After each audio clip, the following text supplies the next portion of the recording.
So today in this video we'll be talking about a few airplane hacks in order to boost your travel experience.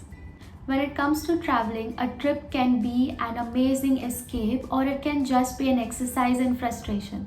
So why not make your next adventure an enjoyable one with these secret travel hacks? Without any further delay, let's just quickly get started with the video. Number 1.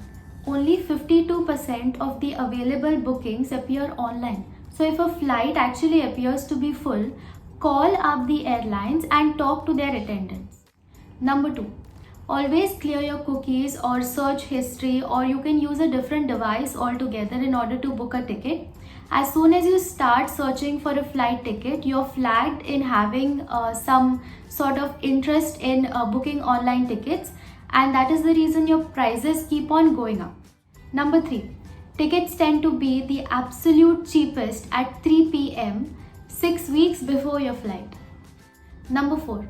Avoid traveling on a Sunday because it is the most expensive day of the week. Number 5. Airlines typically hold about 30% of the seats, so just ask for a better one. You will be really surprised with the change in your seat by just talking to an airline's representative. Number 6.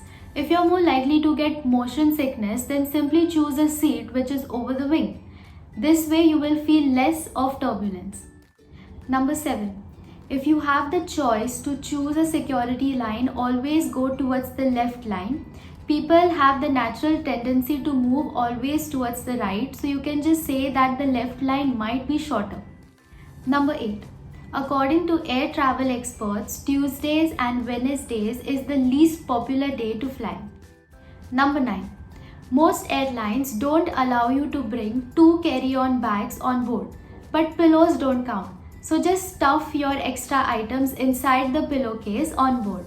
So these were some airplane hacks to boost your travel experience. Want to learn more?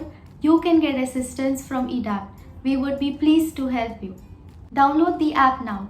The link is in the description. Thank you so much for watching and see you in the next video.